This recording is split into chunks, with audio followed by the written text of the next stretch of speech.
Tapos na ang pagtitiis. 15 taong pagpapakababa. Tinumbasan lang ng isang pirasong papel na puno ng puot. Habang si Ariana ay nagpapakasakit, si Renz ay nagpapakasasa sa bisig ng iba. Ang asawang itinuring na basura, siya palang anghel na nagpapakain sa kanila. Sino ngayon ang luluhod sa putikan? Ang paghihiganti ay hindi kailangan ng dahas. Sapat na ang katotohanang dudurog sa kanilang dangal. Handa ka na bang makita ang pagbagsak ng mga mapang api? Isang pabigat na walang silbi sa pamilyang ito, Ma. Hindi ko alam kung bakit kailangan ko pa siyang tiisin sa loob ng 15 taon. She's just a plain, boring housewife who doesn't even know how to carry a conversation with our business partners. Nakakahiya siya. Ang mga salitang yun ni Renz ay tumagos sa manipis na dingding ng silid kainan. Tila mga patalim na dahan-dahang humihiwa sa natitirang piraso ng puso ni Ariana. Nakatayo siya sa labas ng pinto. Hawak ang isang tray kung saan nakapatong ang isang mainit na mangkok ng lugaw. Maingat niya itong inihanda.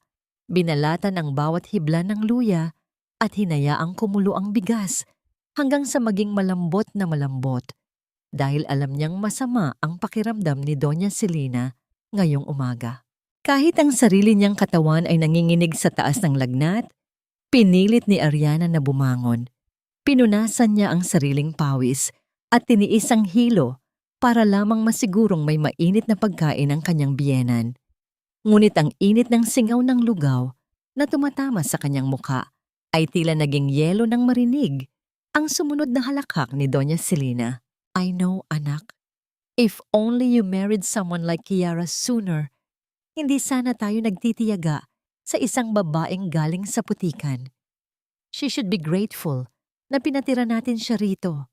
Utang niya sa atin ang bawat butil ng kanin na isinusubo niya. Dahan-dahang humigpit ang kapit ni Ariana sa gilid ng tray. Pakiramdam niya ay biglang nawalan ng hangin sa pasilyo. Ang 15 taon ng kanyang buhay, ang bawat sakripisyo, ang pagtalikod sa sariling pangarap, at ang lihim na pagliligtas niya sa kumpanya ng asawa tuwing gabi habang sila ay natutulog, ay nauwi lamang sa salitang pabigat. Pilit niyang kinalma ang kanyang paghinga bago dahan-dahang pumasok sa silid. Ang kanyang mga hakbang ay mabigat. Tila bawat galaw ay nangangailangan ng higit na lakas kaysa sa kaya niyang ibigay. Pagkakita sa kanya, hindi man lang nagbago ang ekspresyon ng mukha ni Renz.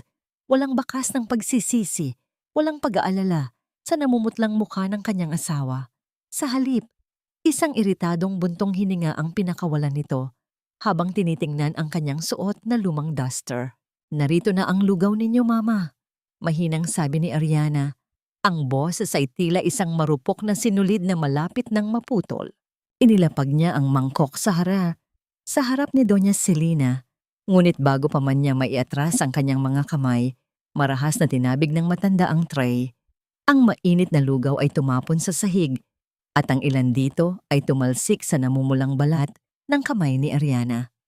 Ang marahas na pagtama ng seramika sa tiles ay bumasag sa katahimikan ng silid. Ngunit walang sino man sa dalawa ang nag-abalang magtanong kung napaso ba siya. Wala akong gana, Ariana. At ang baho ng amoy ng luya nakakasuka. Just like your presence in this house, suffocating and cheap, singhal ni Doña Celina habang mariringgan ang pag-atras ng kanyang upuan. Nanatiling nakayuko si Ariana. Pinanood niya ang usok na lumalabas mula sa lugaw na nakakalat na ngayon sa sahig, kasama ang kanyang dangal na matagal na niyang pinilit na buuin. Ang hapdi sa kanyang kamay ay wala pang kalahati ng hapdi na namumuo sa kanyang dibdib. Sa gitna ng panlalabo ng kanyang paningin dahil sa luhang pilit niyang pinipigilan, nakita niya ang sapatos ni Renz na humakbang palampas sa kanya. Tila ba isa lamang siyang kalat na kailangang iwasan. Ayusin mo yan, Ariana, at huwag kang magpapakita sa akin mamaya kapag dumating si Kiara. I don't want her to see you looking like a messy maid. It's bad for my image. Malamig na utos ni Renz bago tuluyang lumabas ng silid. Naiwang mag-isa si Ariana sa gitna ng marangyang silid kainan.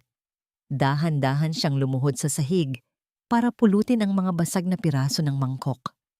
Ang bawat piraso ay tila sumasalamin sa kanyang sariling pagkatao, durog, hiwa-hiwalay, at itinapon. Ang tanging naririnig na lamang niya ay ang tibok ng sarili niyang puso na tila isang pagod na tambol, paulit-ulit na nagtatanong sa bawat pintig. Hanggang kailan ko ba kailangang mamatay ng paulit-ulit sa loob ng bahay na ito para lamang mabuhay ang isang pangakong ako na lang ang nakakaalala? Inabot niya ang huling piraso ng basag na seramika. Hinayaan ang matalas na gilid nito na bumaon sa kanyang balat hanggang sa lumitaw ang isang patak ng dugo. Ito ang huling patak. Bulong niya sa kanyang isipan. Ang 15 taon ng pananahimik ay may hangganan din pala, at sa ilalim ng mga guho ng kanyang pagkawasak, isang hindi kilalang apoy ang nagsisimulang magliyab.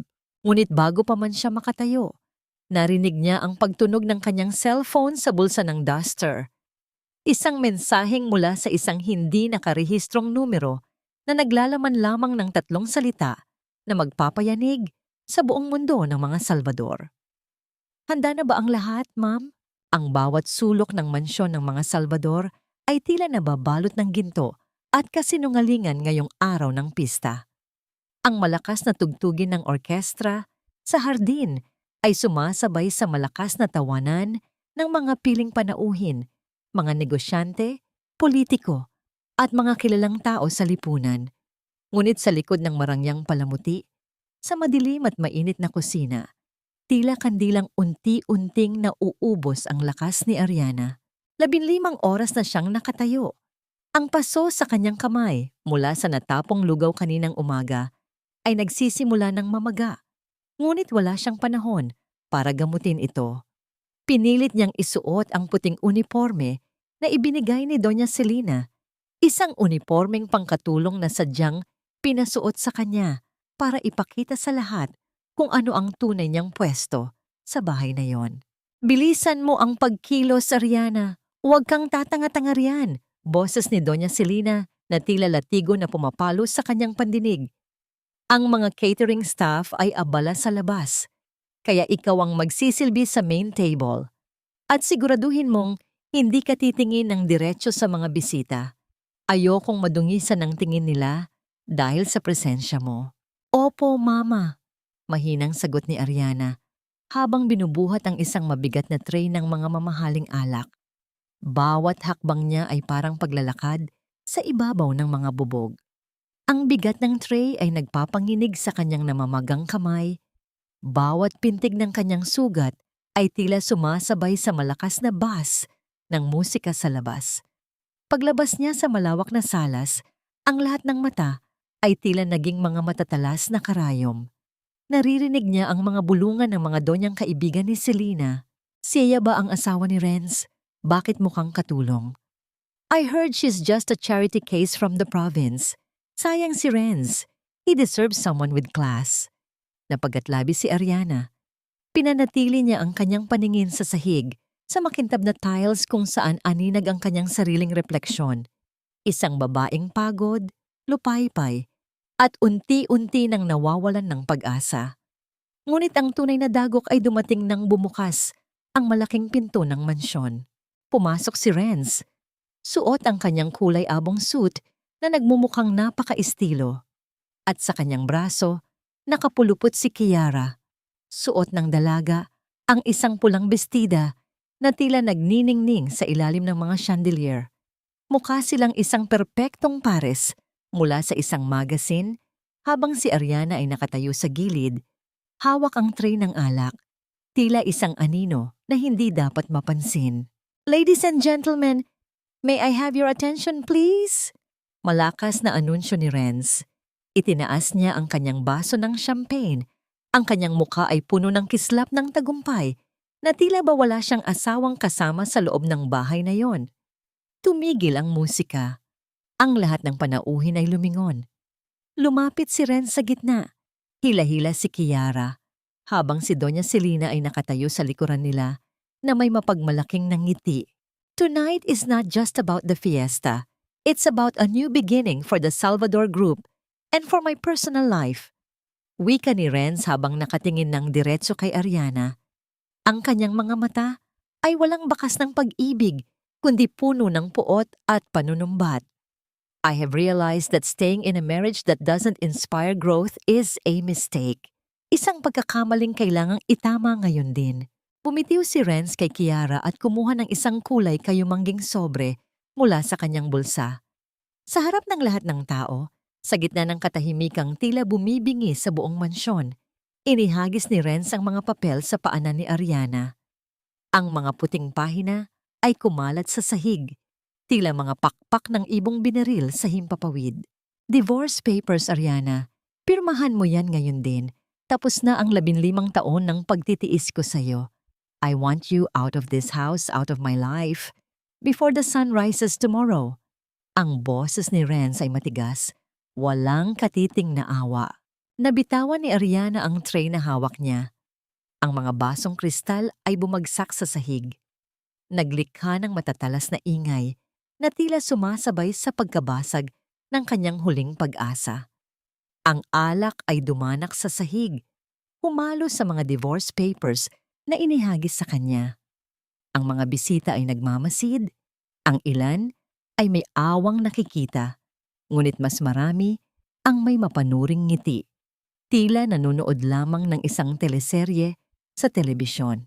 Tumingin si Ariana kay Renz. Ang kanyang mga mata ay puno ng luhang hindi na niya kayang pigilan.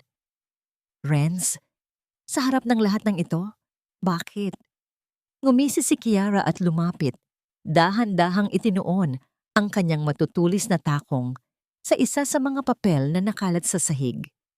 Because you don't belong here, honey.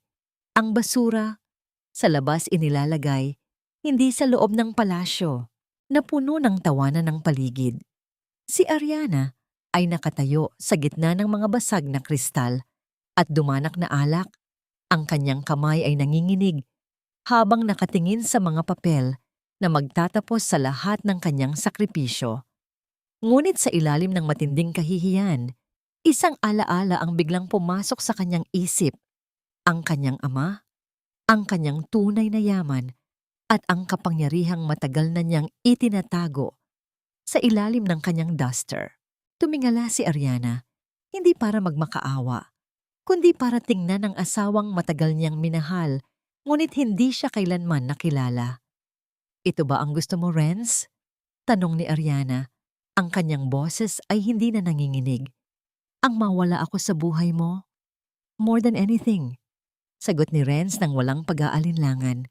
Dinampot ni Ariana ang ballpen na inabot ng abogado ni Renz na kanina pa pala nakatayo sa gilid.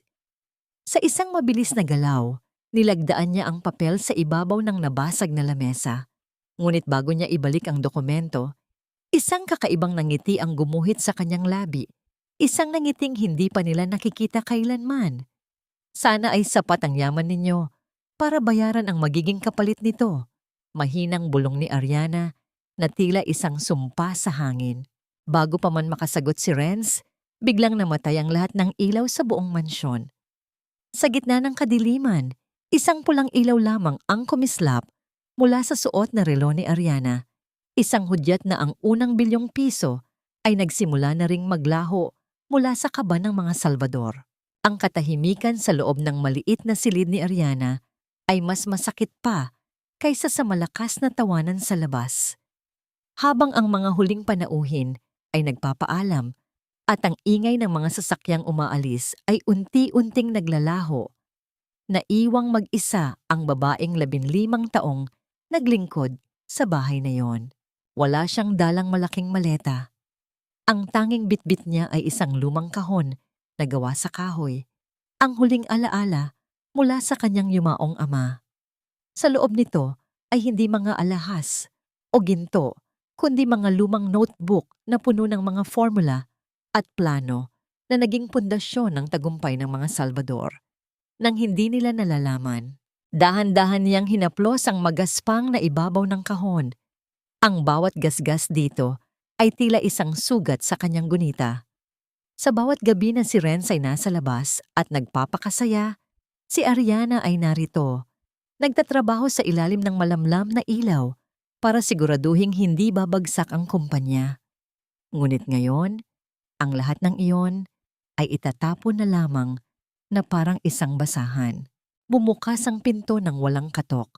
Pumasok si Doña Celina, suot pa rin ang kanyang mamahaling seda na damit. Ang kanyang mukha ay puno ng pandidiri habang inililibot ang tingin sa tuyot na silid ni Ariana.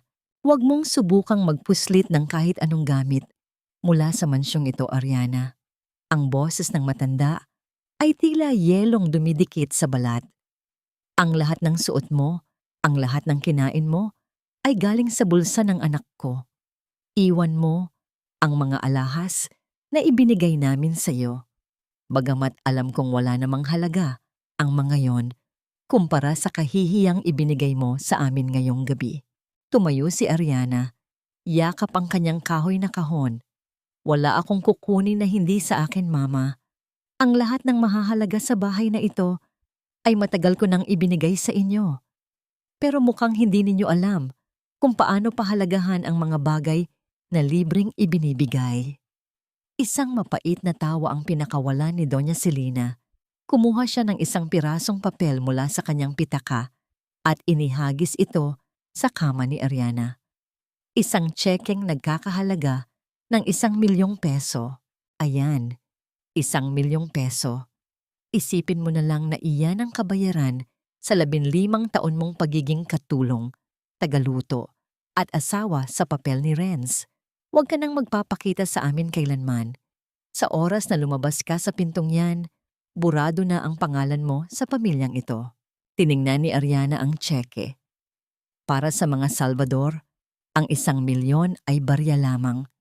Isang paraan para pakalmahin ang kanilang konsensya.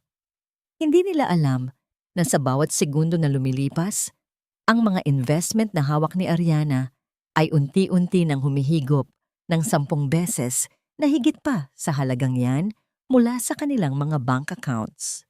Salamat, mahinang sabi ni Ariana. Pinulot niya ang tseke at dahan-dahang pinunit ito sa 4 na piraso sa harap mismo ng kanyang biyenan. Pero hindi ko kailangan ng barya ninyo. Itabi ninyo iyan. Baka sa susunod na linggo, iyan na lang ang matira sa inyo para pambili ng pagkain. Na mula sa galit si Doña Celina, mapagmataas ka pa rin hanggang sa huli. Umalis ka na. Ngayon din. Lumabas si Ariana ng silid, bitbit ang kanyang kahon. Pagbaba niya sa malawak na hagdanan, nakita niya si Renz na nakatayo sa salas, may hawak na baso ng alak at nakatitig sa kawalan.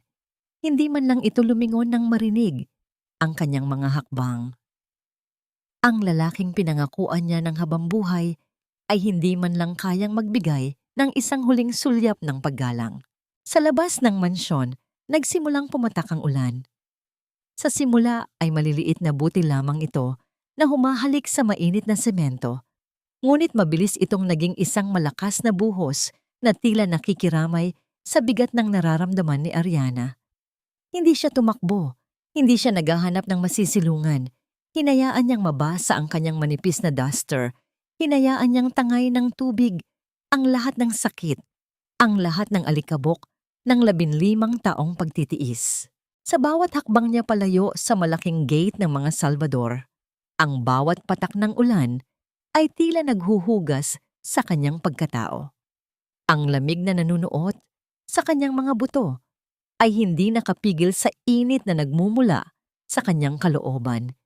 Isang apoy ng pagbabago.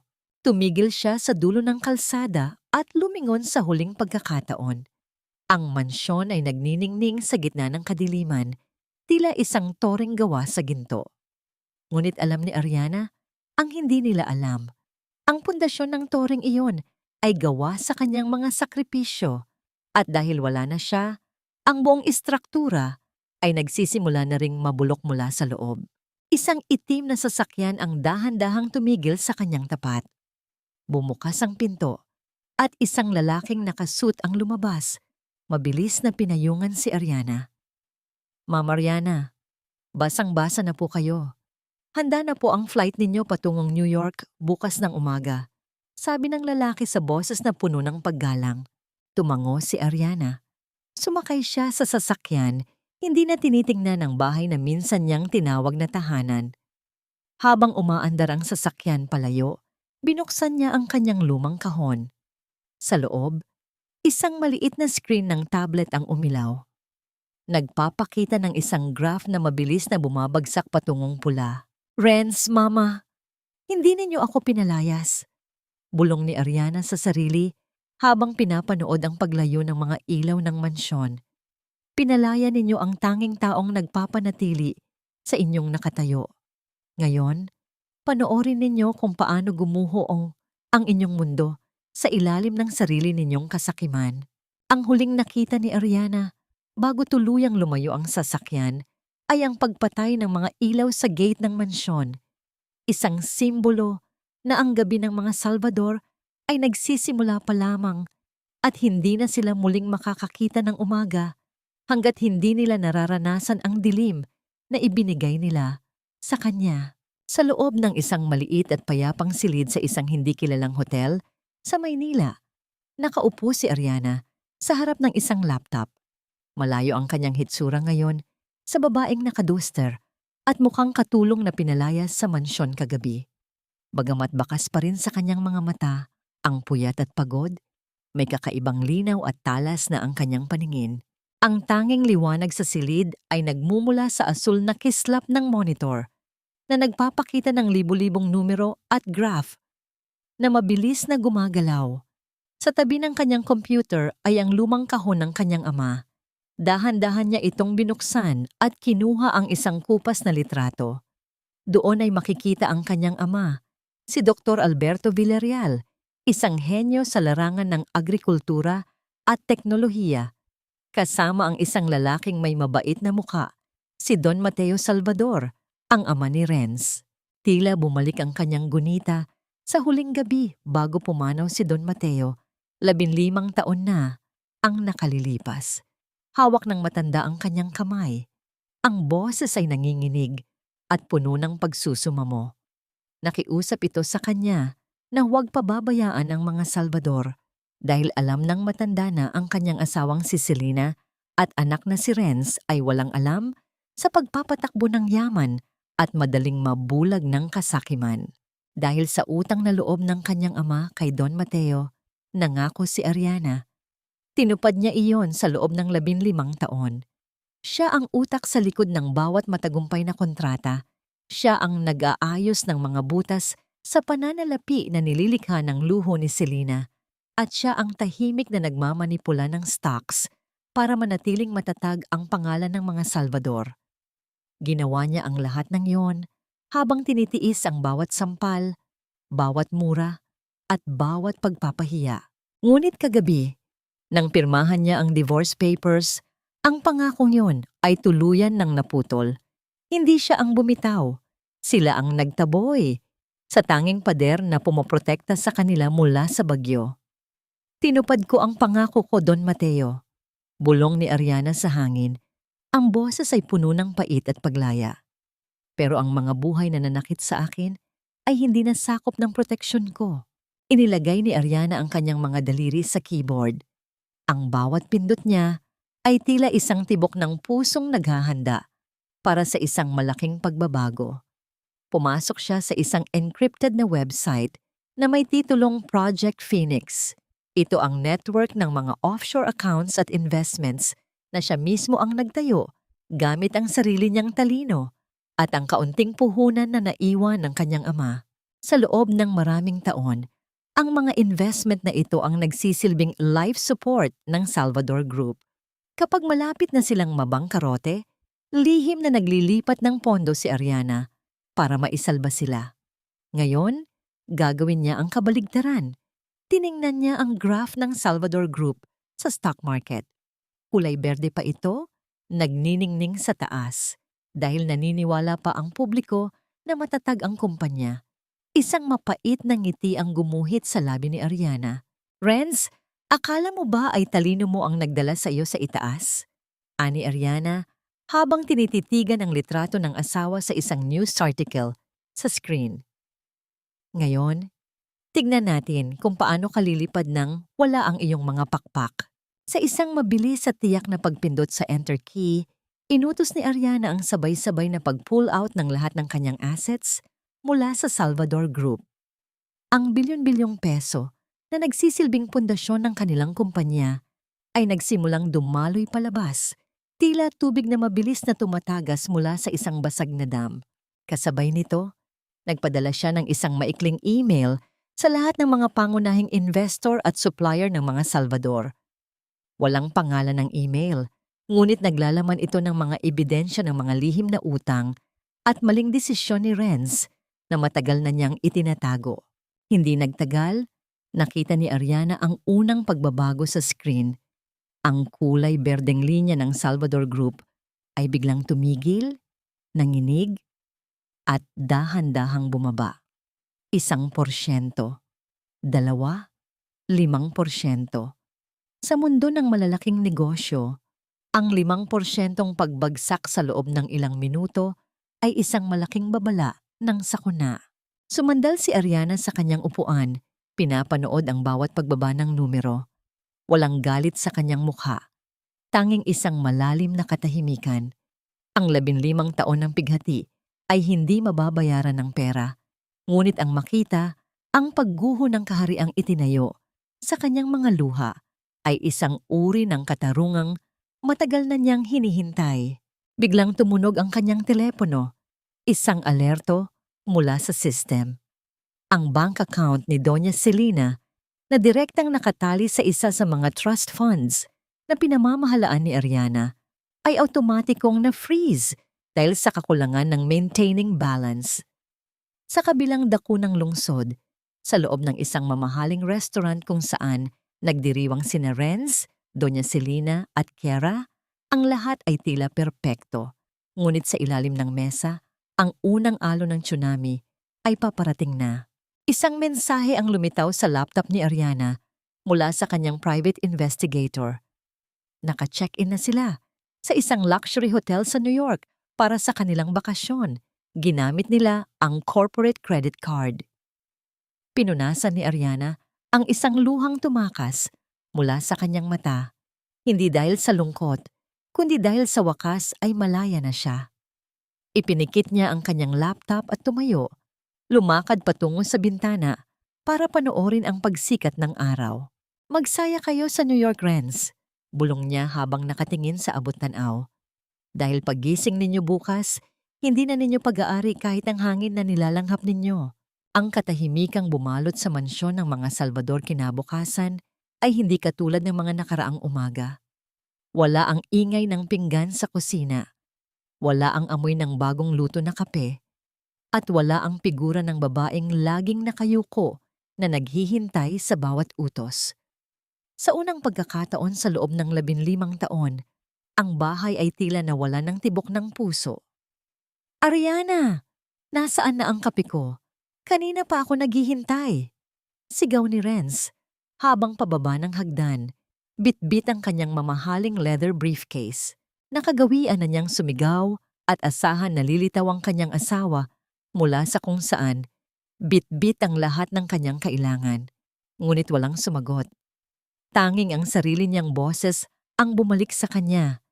Tila isang meryereng nagpapaalala na wala na ang taong lagi niyang binabaliwala. Lumabas si Chaloleng mula sa kusina, ang matandang katulong na tanging nakakaunawa kay Ariana. Namumula ang kanyang mga mata at may hawak siyang basahan na tila hindi niya alam kung paano gagamitin. Wala na po si Ariana. Senyorito Renz, mahinang sabi ni Chaloleng, ang boses ay puno ng pait. Nakalimutan niyo na po ba? Kagabi niyo pa siya pinalaya sa gitna ng ulan. Napatigil si Renz. Isang saglit na katahimikan ang dumaan sa kanyang mukha. Ngunit agad itong napalitan ng isang mapanuring kapanangisi. Oo nga pala. Mabuti naman at hindi na siya nagpumilit pa. Akala ko ay kailangan ko pa siyang kaladkarin palabas. Pumasok si Doña Celina sa salas. Suot ang kanyang kulay gintong robe, tila isang reyna na nanalo sa isang labanan. Don't mind her, Renz. Hayaan mong maranasan ng babaeng yan ang magutom sa kalsada. Siguradong bukas o sa makalawa, babalik yan dito at luluhod para magmakaawa. Ngunit nang pumunta si Tia Loleng sa silid ni Ariana para linisin ito, isang malakas na singhap ang kumawala sa kanyang dibdib. Sumunod sina Renz at Doña Celina, umaasang makakakita ng kalat o ebidensya ng pagnanakaw. Ngunit ang bumungad sa kanila ay isang silid na napakalinis. Tila walang taong tumira doon. Sa loob ng mahabang panahon, ang kama ay maayos na nakatiklop, ang aparador ay bukas, at walang laman, kundi ang mga lumang duster na sadyang iniwan ni Ariana dahil ang mga yon ay binili gamit ang pera ng mga Salvador. Wala ni isang hibla ng buhok, wala ni isang alaala. Sa gitna ng kama, may isang maliit na piraso ng papel na nakapatong. Dahan-dahang lumapit si Renz at kinuha ang papel. Sa sulat kamay ni Ariana na dati ay inaakala niyang walang halaga, nakasulat ang mga salitang tila isang malamig na hangin na dumaan sa kanyang batok. Bayad na ang utang ko. Ngayon, kayo naman ang magbayad. Anong ibig sabihin nito? Tanong ni Doña Celina. Ang boses ay nagsisimulang kabahan, ngunit pilit pa ring nagmamataas. Anong utang? Siya ang may utang sa atin. Utang niya ang buhay niya sa pamilyang ito. Wala lang ito, Ma. Nagpapamysterious lang ang babaeng yan para isipin nating kailangan natin siya. Iritadong sabi ni Renz habang nilalamukot ang papel at itinapon sa basurahan. Tia Loleng, itapon mo ang lahat ng basurang iniwan niya. I don't want to see anything that reminds me of her. Ngunit habang naghahanda si Renz para pumunta sa opisina, isang problema ang agad na sumalubong sa kanya. Hindi niya mahanap ang kanyang passbook at ang mga duplicate ng susi para sa kanilang main vault sa kumpanya. Hinalughog niya ang kanyang study room, itinapon ang mga libro at dokumento, ngunit wala doon ang kanyang hinahanap. Ariana, nasaan ang mga files para sa New York project? Muli niyang isinigaw bago muling matigilan nang ma-realize na wala na ang taong nag-ayos ng lahat ng kanyang kalat. Doon lamang nagsimulang kumirot ang isang bahagi ng isipan ni Renz. Si Ariana ang may hawak ng lahat ng schedule niya. Si Ariana ang nag-aayos ng kanyang mga pirma. At si Ariana ang nakakaalam kung saang drawer nakatago ang mga pinakaimportanteng dokumento ng Salvador Group. Renz, bilisan mo na riyan. Darating si Kiara. Aalis na tayo papuntang airport. Tawag ni Doña Celina mula sa baba. Huwag mo nang isipin ang mga nawawalang papel na yan. Siguradong nasa opisina lang ang mga yan. Pinilit ni Renz na pakalmahin ang kanyang sarili. Tama si Mama. Masyado lang akong nasanay na nandyan ang babaeng yan para utusan. Kinuha niya ang kanyang jacket at lumabas. Iniwan ang mansyon na tila isang magandang libingan. Hindi niya napansin na sa gilid ng kanyang mesa, ang computer na dati ay laging binubuksan ni Ariana ay nakabukas pa rin sa isang huling pahina. Isang notice ng foreclosure para sa isa sa kanilang mga warehouse na hindi niya kailanman nalaman. Habang papaalis ang kanilang sasakyan patungong airport, si Tia Loleng ay naiwang nakatayo sa gate, nakatingin sa direksyon kung saan naglaho si Ariana. May hawak siyang isang maliit na sobre na lihim na iniabot ni Ariana sa kanya kagabi. Isang sobreng naglalaman ng sapat na pera para makapagretiro siya ng matiwasay sa probinsya. Takbo na kayo sa New York, mga mapangapi. Bulong ni Tia Loleng habang hinahaplos ang sobre. Dahil pagbalik nyo, wala na kayong uuwian. Sa kabilang bahagi ng lungsod, si Ariana ay nakasakay na sa loob ng eroplano. Habang ang makina ng sasakyang panghimpapawid ay nagsisimulang umugong, isinandal niya ang kanyang ulo at ipinikit ang kanyang mga mata. Sa unang pagkakataon, sa loob ng 15 taon, ang kanyang paghinga ay malalim, malaya, at hindi na natatakot sa susunod na sigaw na maririnig. Dito pala nagsisimula ang tunay na paghinga, sa lugar kung saan ang bawat hininga ay hindi ninanakaw ng takot. Ito ang unang naisip ni Ariana habang bumababa siya mula sa sasakyan. Malayo na siya sa mausok at mapanakit na lungsod ng Maynila. Narito siya ngayon sa Amadeo, sa lupain na minana niya sa kanyang ama na matagal niyang kinalimutan dahil sa pagiging abala sa buhay ng mga Salvador. Ang amoy ng basang lupa matapos ang isang mabilis na ulan at ang halimuyak ng mga puno ng kape ay tila isang malambot na haplos na nagpapatahimik sa kanyang naguguluhang isipan. Ang dating malawak at luntiang bukirin ay tila naghihintay sa kanyang pagbabalik. Hindi ito ang marangyang mansyon na puno ng ginto, ngunit walang kaluluwa. Ito ang kanyang tahanan, kung saan ang bawat puno ay may kwento at bawat ihip ng hangin ay may dalang alaala ng kanyang ama. Nako, si Ma'am Ariana. Ma'am, bumalik po kayo. Isang matandang lalaki, si Mang Teroy, ang mabilis na lumapit sa kanya. Ang kanyang mga kamay ay magaspang at sunog sa araw. Ang muka ay puno ng mga kulubot na tanda ng katandaan at pagtatrabaho sa bukid. Siya ang matapat na katiwala ng kanyang ama, na nanatili sa lupain kahit noong akala ng lahat ay tuluyan na itong pinabayaan. Mang Teroy, bulong ni Ariana. Pakiramdam niya ay gusto niyang maiyak nang makita ang pamilyar na mukha. Kumusta po kayo? Mabuti po, ma'am. Pero ang lupain po ninyo, hindi po kami tumitigil sa pag-aalaga rito gaya ng bilin ng inyong ama. Alam po naming darating ang araw na babalik kayo para bawiin ang katahimikang kinuha sa inyo ng lungsod, sabi ng matanda na may ngiting puno ng pag-asa. Sa mga sumunod na araw, hinayaan ni Ariana na lamunin siya ng payapang buhay sa probinsya. Tinanggal niya ang kanyang mga sapatos at hinayaang lumubog ang kanyang mga paa sa malambot na putik ng bukid.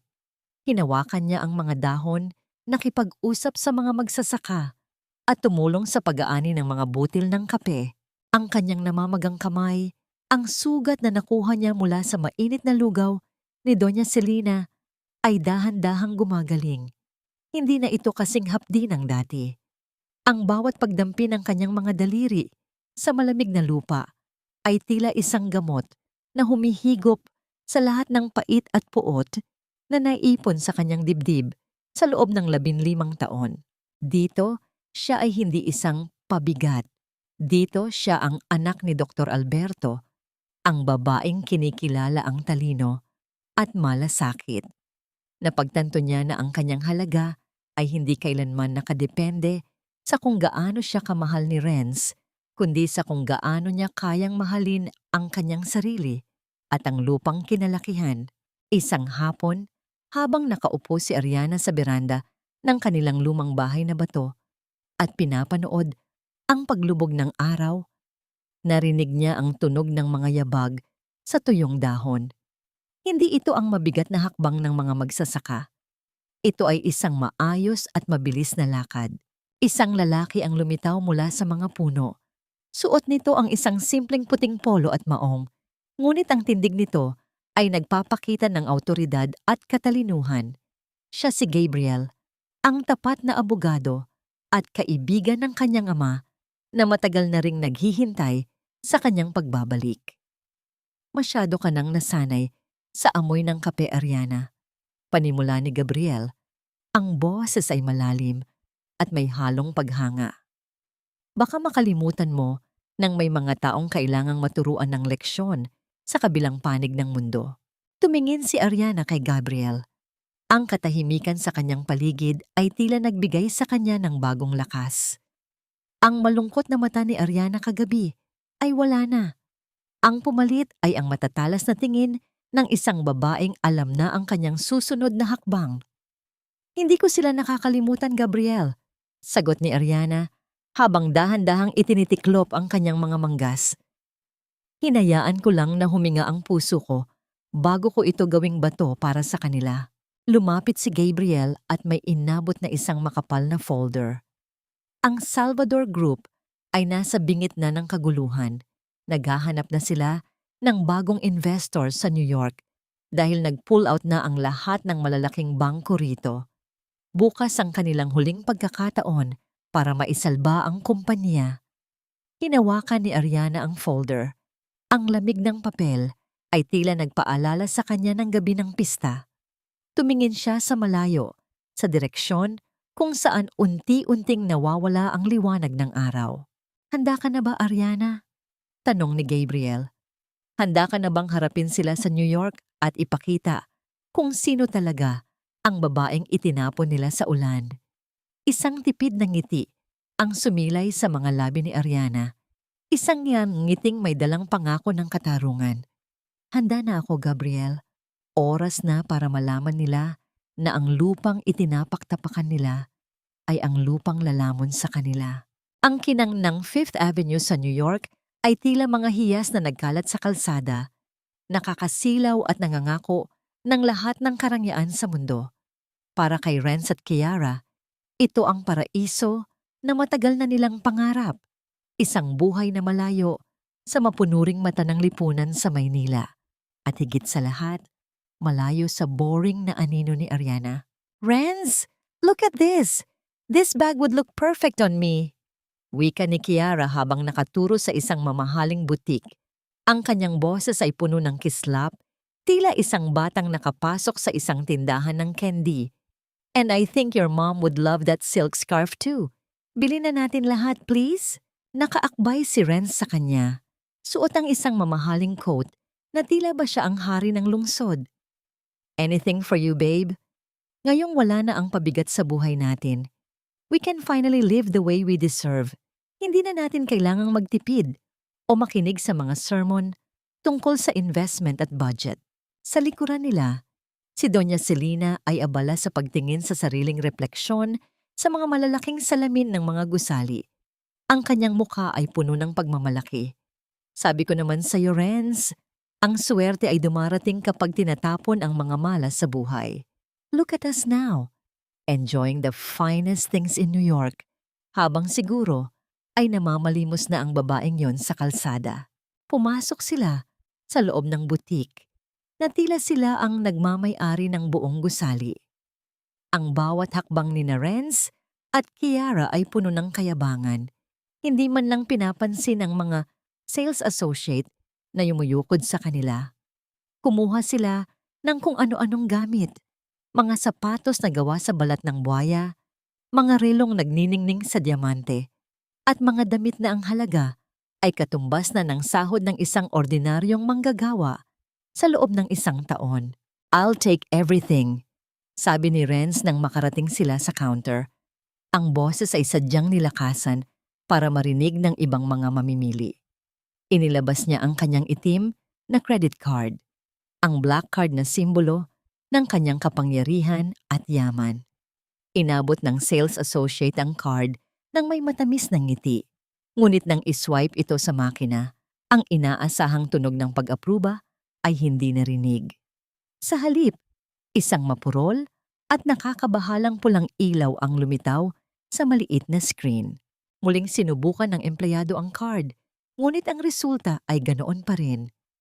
Ang ngiti sa labi ng sales associate ay dahan-dahang napalitan ng pag-aalinlangan.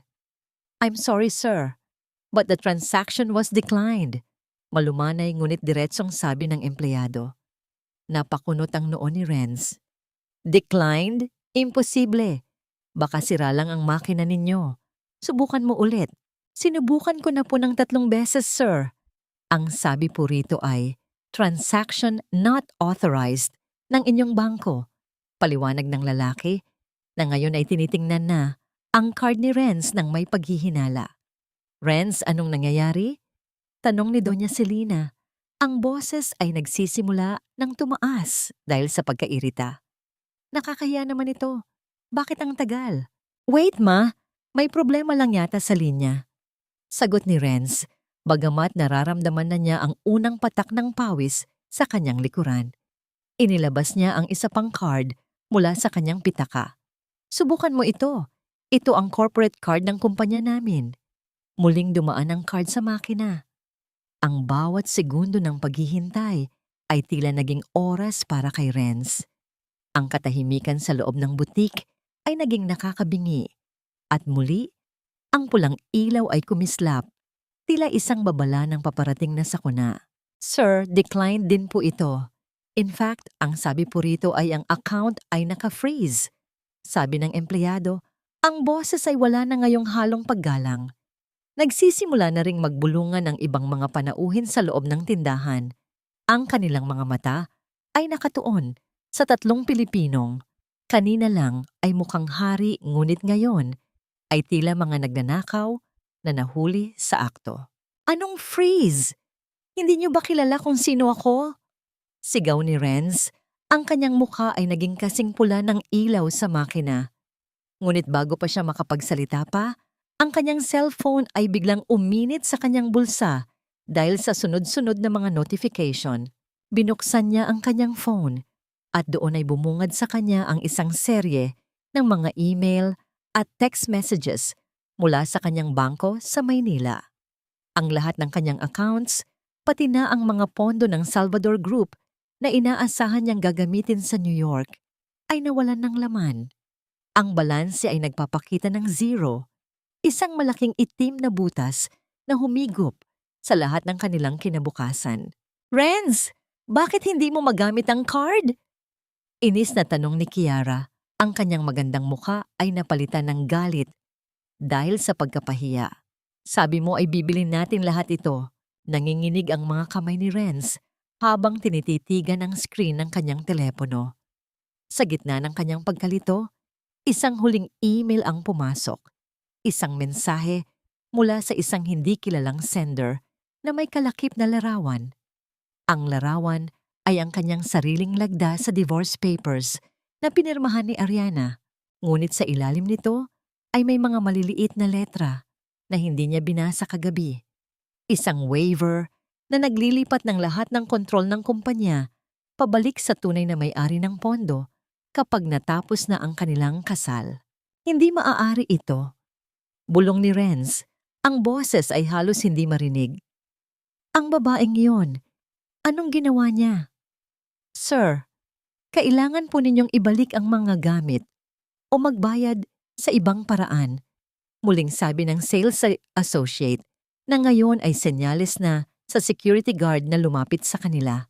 Sa labas ng butik, ang malamig na hangin ng New York ay humampas sa kanilang mga mukha. Ang mga ilaw na kanina ay nagniningning ay tila naging mga matatalas na mata na nangungutya sa kanila. Narito sila, sa gitna ng pinakamayamang lungsod sa mundo. Ngunit wala silang kahit isang sentimos para pambili ng kahit isang basong tubig. Ang gintong hawla na itinayo ni Renz para sa kanyang sarili ay biglang naging isang rehas na bakal.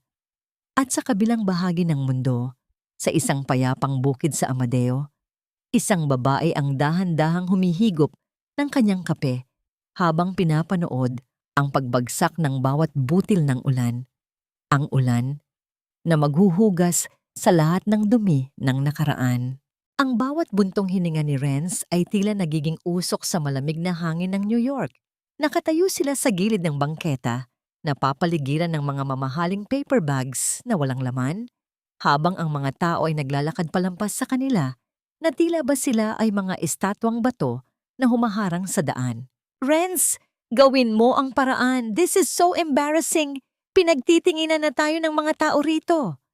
Ang boses ni Kiara ay matinis, tila isang matalas na karayom na tumutusok sa naguguluhang isip ni Renz. Sabi mo ay bakasyon ito, pero bakit tayo nagmumukhang pulubi sa kalsada? Hindi sumagot si Renz. Ang kanyang mga daliri ay nanginginig. Habang paulit-ulit niyang idinidayal ang numero ng kanyang Chief Financial Officer sa Maynila. Ang bawat pagtunog ng linya ay tila isang mabigat na martilyo na pumupukpok sa kanyang dibdib.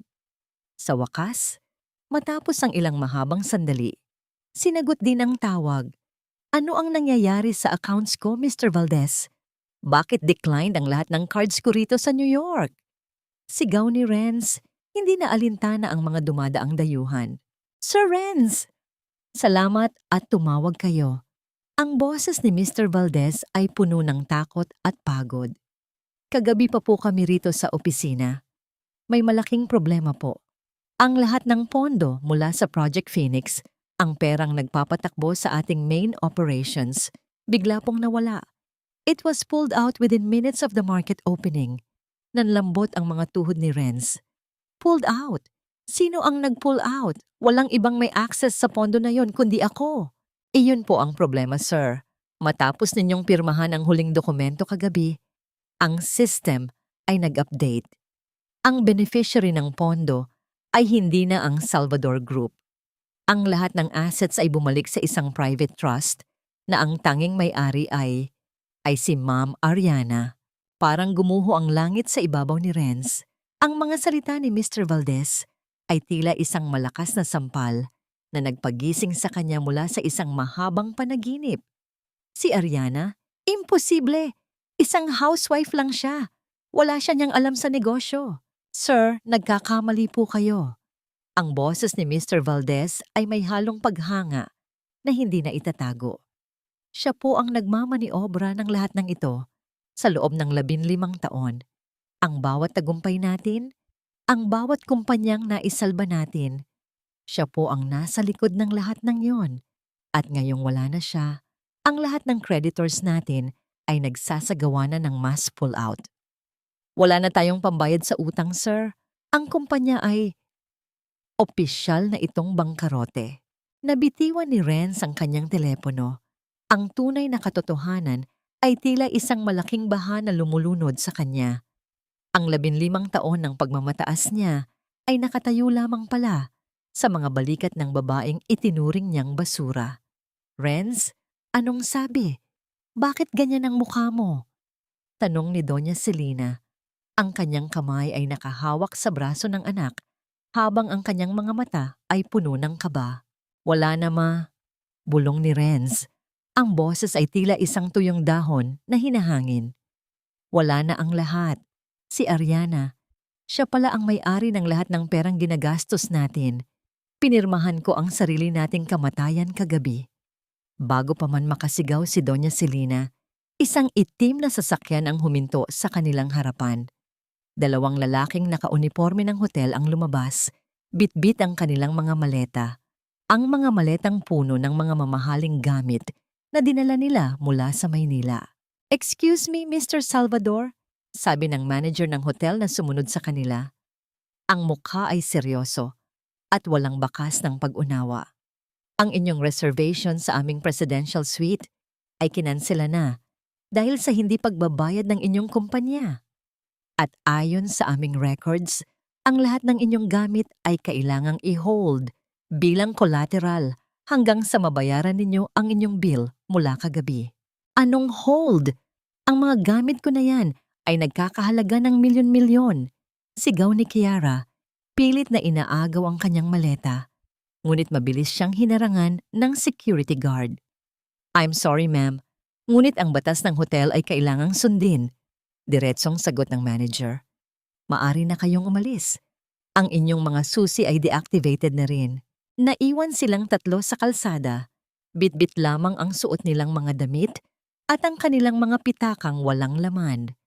Ang hangin ng New York ay lalong naging malupit, nanunuot sa kanilang mga buto, habang ang mga ilaw ng lungsod ay tila mga nanunuyan na mga mata.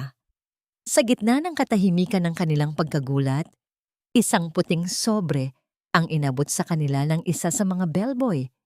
Pinapaabot po ng aming bagong investor, sabi ng bata bago mabilis na tumalikod. Dahan-dahang binuksan ni Renz ang sobre. Sa loob ay may isang maliit na susi para sa isang hamak at murang motel sa labas ng New York City, isang lugar na malayo sa kinang ng Manhattan. At kasama ng susi ay isang maliit na note na nakasulat sa pamilyar na paraan. Ang tunay na yaman ay hindi nasusukat sa taas ng gusali, kundi sa lalim ng iyong pagkatao. Ngayon, maranasan ninyo kung paano mabuhay sa mundo na inakala ninyong pag-aari ninyo. Napatingala si Renz sa mga nagtataasang gusali. Ang kanyang puso ay puno ng matinding pighati at pagsisisi. Ngunit huli na ang lahat. Ang babaeng dati ay tahimik na naghihintay sa kanya sa bahay, ay siya na ngayong humahawak sa kanyang tadhana. At sa dilim ng kalsada, may isang pares ng mga mata na lihim na nagmamasid sa kanila mula sa isang sasakyan, isang misteryosong figura na handang ibigay ang susunod na dagok sa pamilyang Salvador. Ang bawat sugat ay may sariling tinig at ngayong gabi, ang tinig na yon ang sisigaw ng aking kalayaan. Nakatayo si Ariana sa harap ng malawak na bintana ng isang penthouse sa Manhattan. Mula sa kanyang kinaroroonan, ang mga ilaw ng New York ay tila mga kumukititap na bituin na nakalatag sa paanan ng mga higanteng gusali. Hindi na siya ang babaeng nakasuot ng kupas na duster. Suot niya ngayon ang isang sutlang gown na kulay hating gabi. Ang tela ay dahan-dahang humahaplos sa kanyang balat na tila isang malamig na halik ng tagumpay. Ang hanging nagmumula sa aircon ng silid ay nagdadala ng halimuyak ng mamahaling pabango at bagong lulutong kape. Ngunit sa kanyang isipan, naroon pa rin ang amoy ng luma at basang lupa sa Amadeo. Iyon ang nagpapaalala sa kanya kung sino siya. Hindi lamang isang bilyonaryong investor, kundi ang anak ni Alberto Villarreal na itinapon ng mga taong pinakapinagkatiwalaan niya. Bumukas ang pinto at pumasok si Gabriel. Ang kanyang mga hakbang sa makapal na carpet ay hindi naglilikha ng anumang tunog. Tila ba ayaw niyang basagin ang katahimikang bumabalot kay Ariana. Ang lahat ay nakahanda na, Ariana.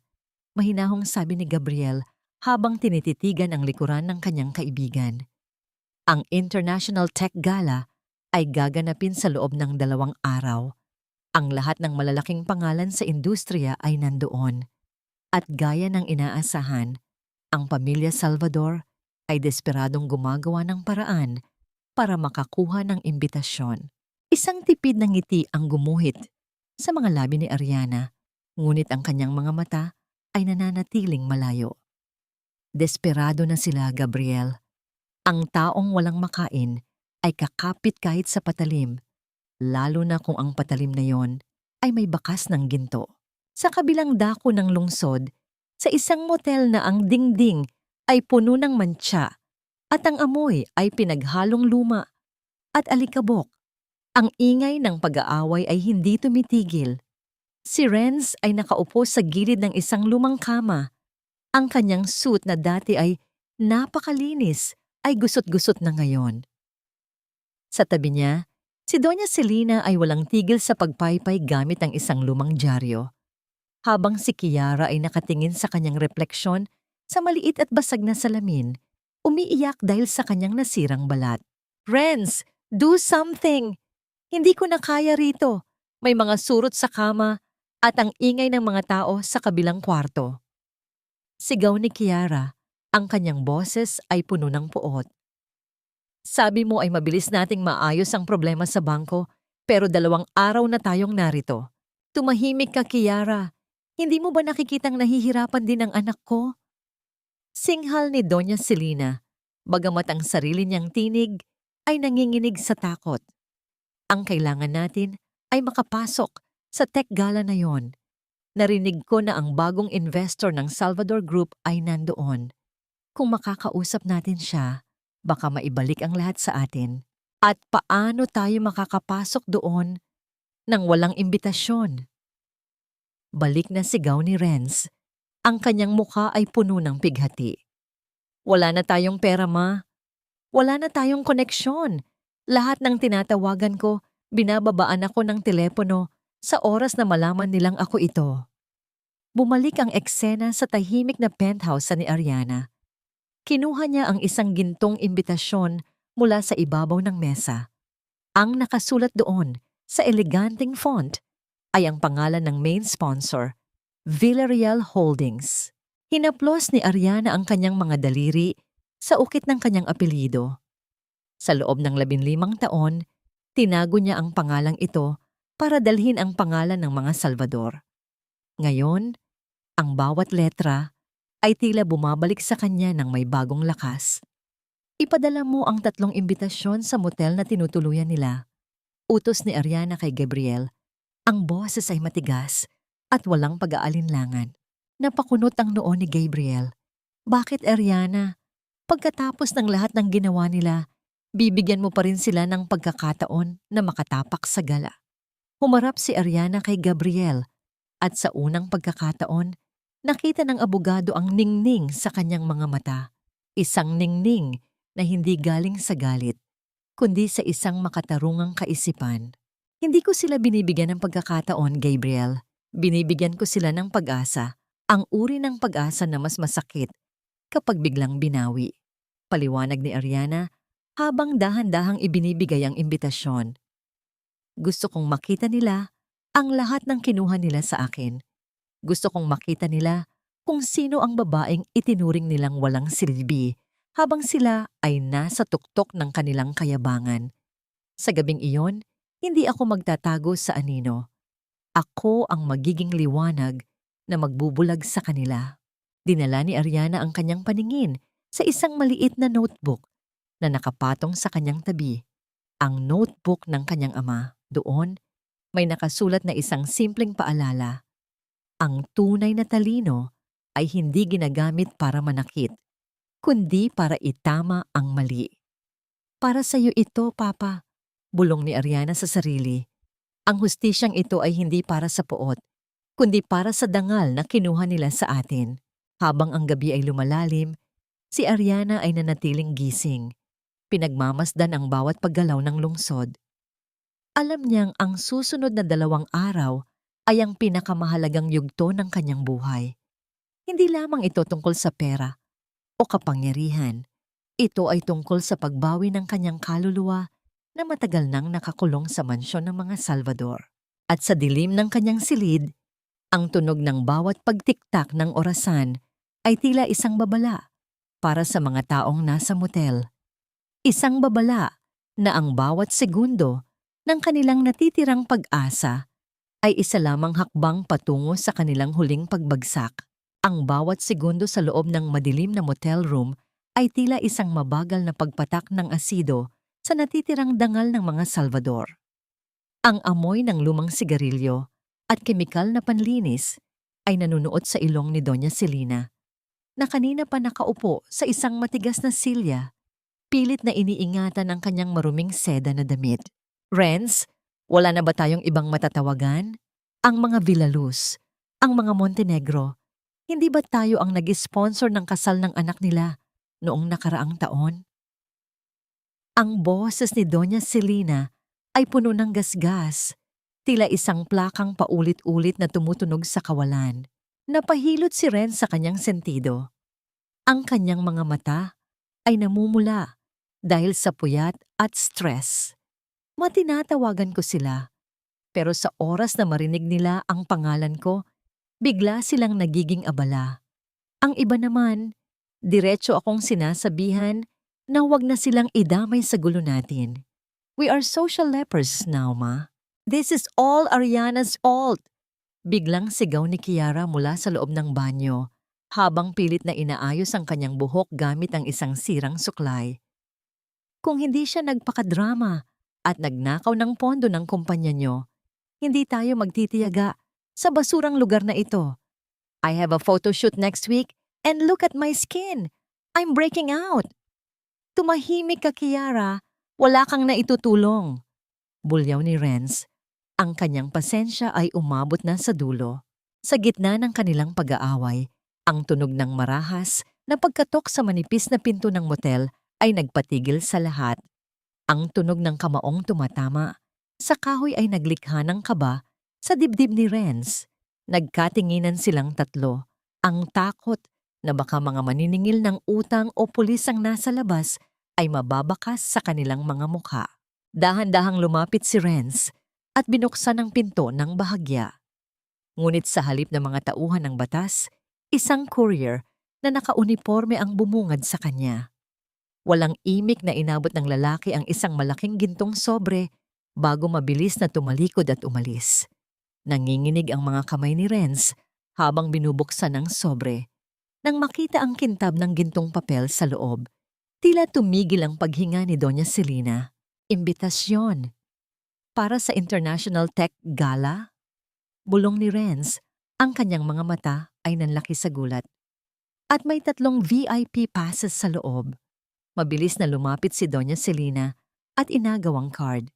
Sabi ko na nga ba, may nakakaalala pa sa atin. Siguradong ang board of directors ang nagpadala nito dahil alam nilang hindi pwedeng wala ang pamilya Salvador sa ganitong kalaking okasyon. Renz, ito na ang pagkakataon natin. Isang malapad na ngiti ang gumuhit sa labi ni Kira. Finally, makakabalik na tayo sa tamang lugar natin. I need to find a gown. Renz, kailangan nating kumuha ng advance sa mga dating partners mo para lang sa gabing ito. Pag nakapasok tayo riyan at nakausap ang mga investors, mababawi natin ang lahat. Nanumbalik ang kayabangan sa mukha ni Renz. Tama si Mama. Ang mga Salvador ay hindi basta-basta bumabagsak. Siguro ay napagtanto na ng mga investors na kailangan nila ako para patakbuhin ang kumpanya. Ariana may have the money, but she doesn't have the connections and the name that we have. Habang nagpapakasasa ang tatlo sa huwad na pag-asa, sa kabilang bahagi ng Manhattan, si Ariana ay nakaupo sa kanyang study table. Hawak niya ang isang lumang ballpen, ang paboritong ballpen ng kanyang ama na ginagamit nito sa pag-aaral ng mga bagong teknolohiya sa bukid. Gitna ng lahat ng yaman, ang maramdaman ang gasgas ng ballpen sa kanyang daliri ay nagpapaalala sa kanya ng tunay na layunin ng lahat ng ito. Ipinadala na ang mga imbitasyon, Ariana, sabi ni Gabriel na nakatayo sa pinto. Sigurado ka ba rito? Ang gabing ito ay dapat tungkol sa tagumpay mo, hindi sa kahihiyan nila. Ipinatong ni Ariana ang ballpen at tumingin sa labas ng bintana. Ang kanyang refleksyon sa salamin ay nagpapakita ng isang babaeng matatag, ngunit may bahid ng kalungkutan na hindi mawala-wala. Gabriel, kailangan nilang umakyat muli sa itaas para lang maramdaman ang sakit ng huling pagbagsak. Gusto kong makita nila ang mundong akala nila ay pag-aari nila, bago ko tuluyang isara ang pinto sa kanilang mga mukha.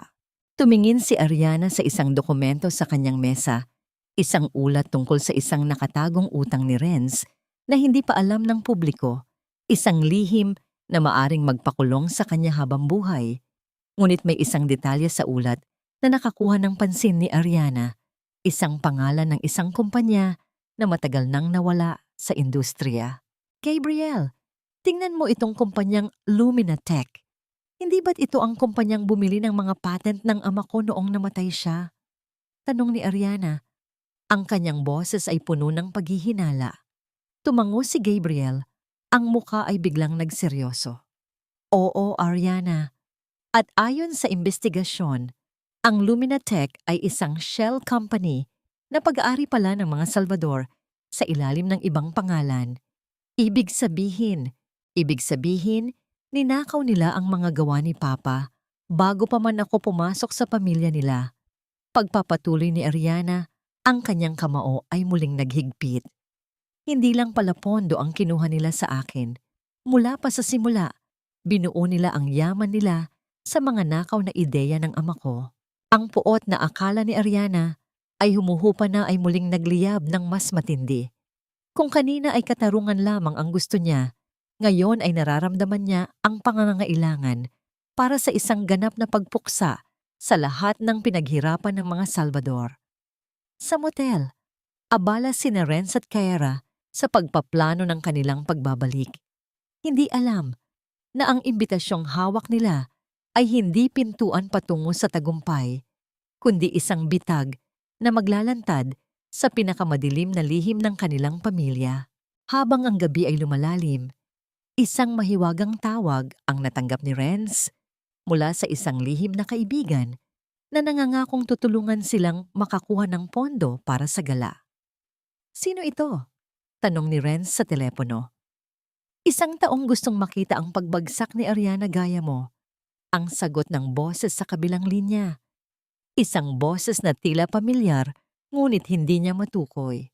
Ang kinang ng mga chandeliers sa Grand Ballroom ng Manhattan Hotel ay tila nagpapahiwatig ng isang gabing puno ng paghuhukom. Sa ilalim ng naglalakihang mga kristal na ilaw, ang bawat kislap ay tila mga matang nagmamasid, naghihintay sa bangkay na iluluwa ng nakaraan. Nakatayo sa harap ng malaking salamin sa lobby sina Renz, Doña Selena at Kiara, gamit ang huling piraso ng itinatagong alahas ni Selena na mabilis nilang naisanla Sa isang madilim na sulok ng New York, nakabili sila ng mga damit na kahit papaano ay magmumukhang disente. Suot ni Renz ang isang hiram na tux habang si Kiara ay pilit na itinatago ang pagkapagod ng kanyang mukha sa ilalim ng makapal na makeup. Ayusin mo ang tindig mo, Renz. Utos ni Doña Celina habang hinihila ang laylayan ng kanyang lace gown na halatang hindi na uso. Huwag mong ipakita sa kanila na galing tayo sa isang hamak na motel. Isipin mo, tayo ang mga Salvador. Ang dugong dumadaloy sa atin ay ginto. Pumasok sila sa ballroom ng may pekeng nanangiti. Sinubukan ni Renz na lumapit sa ilang mga dating business partners, ngunit ang bawat pagtangka niya ay nauuwi sa malamig na pagtalikod ng mga ito. Ang mga bulungan ay tila mga bubuyog na humihiging sa kanyang paligid, mga salitang bangkarote, eskandalo at bagsak ang paulit-ulit niyang naririnig. Ngunit ang lahat ng ingay ay biglang naputol ng mamatay, ang malalakas na ilaw at isang spotlight ang tumama sa itaas ng grand staircase. Isang malalim at makapangyarihang boses ang umalingaw-ngaw sa buong silid. Ladies and gentlemen, it is our distinct honor to introduce the woman behind the miraculous survival of the Salvador Group for 15 years and the current chairperson of Villarreal Holdings, Ms. Ariana Villarreal. Ang tunog ng mga hakbang sa itaas ng hagdan ay tila isang matatag na ritmo na nagpapatahimik sa lahat. Lumitaw si Ariana. Suot niya ang isang gown na gawa sa puting seda na tila nagniningning sa sarili nitong liwanag. Wala na ang takot sa kanyang mga mata. Ang pumalit ay ang isang marangal at malamig na awtoridad. Sa bawat dahan-dahang pagbaba niya sa hagdan, ang bawat mata sa ballroom ay nakapako sa kanya. Pati na ang 3 pares ng matang punong-puno ng gulat at puot. Ariana, bulong ni Renz, ang kanyang baso ng champagne ay halos mabitawan sa sobrang panginginig. Hindi maaari ito. Dahan-dahang lumakad si Ariana patungo sa gitna ng silid kung saan nakatayo ang pamilya Salvador. Hindi siya umiwas. Diretso siyang tumingin sa kanila. Ang kanyang mukha ay tila isang estatwang gawa sa marmol. Maganda ngunit hindi matitinag. Hinarap siya ni Renz. Ang kanyang kayabangan ay muling sumiklab dahil sa matinding pagkapahiya sa harap ng maraming tao. Saan mo nakuha ang perang pagnanakaw na ito, Ariana? Anong karapatan mong gamitin ang pangalan ng tatay mo para lokohin ang mga taong ito? Ibalik mo sa amin ang lahat ng kinuha mo. Ang sigaw ni Renz ay naglikha ng isang nakakabinging katahimikan sa ballroom. Maraming panauhin ang napahinto. Ang iba ay kumuha pa ng litrato. Ngunit hindi man lang kumurap si Ariana. Lumapit siya ng isang hakbang kay Renz, sapat na para maramdaman ng lalaki ang lamig ng kanyang presensya. Pagnanakaw, ang boses ni Ariana ay malumanay, ngunit bawat salita ay tila isang latigong humahampas sa mukha ni Renz. Renz, sa loob ng 15 taon, ang bawat butil ng kanin na isinusubo ninyo, ang bawat mamahaling damit na isinuot ninyo, at ang bawat barya na ipinangsugal ninyo, ay galing sa pawis at talino ko. Hindi ako nagnakaw. Binawi ko lang ang pagmamayari na matagal ninyong inabuso. Sinungaling ka! Sigaw ni Doña Celina. Pilit na lumalapit kay Ariana, ngunit agad na hinarangan ni Gabriel at ng 2 security guard. Wala kang alam! Isa ka lang hamak na babaeng kinuha namin sa putikan. Tumingin si Ariana sa kanyang dating biyenan nang may halong awa. Kinuha niyo ako sa putikan? O kinuha niyo ako dahil alam ninyong ako lang ang makakapagligtas sa inyo mula sa bangkarote na nilikha ng sarili ninyong kasakiman? Kayo ang nagnakaw, Mama. Ninakaw ninyo ang mga patent ng tatay ko. Ninakaw ninyo ang kabataan ko. At higit sa lahat, ninakaw ninyo ang pagkakataon ko na magkaroon ng pamilyang may dangal. Itinaas ni Ariana ang kanyang kamay at sa malalaking screen sa paligid ng ballroom, lumitaw ang mga dokumentong nagpapatunay ng lahat ng ilegal na transaksyon ng Salvador Group, pati na ang mga ebidensya ng pagnanakaw nila sa mga ideya ni Dr. Villarreal. Renz, hindi ito tungkol sa pera, sabi ni Ariana habang nakatitig ng diretso sa mga mata ng asawa na ngayon ay puno na ng takot. Ito ay tungkol sa katotohanan, at ang katotohanan ang dudurog sa inyo ngayong gabi. Biglang lumapit ang ilang mga opisyal ng New York Police Department na kanina pa pala naghihintay sa gilid. Ang tunog ng mga posas na inilalabas ay tila isang hatol ng kamatayan para kay Renz. Mr. Salvador, you are under investigation for international fraud and intellectual property theft, sabi ng isang pulis sa wikang Ingles. Nanlambot ang mga tuhod ni Renz.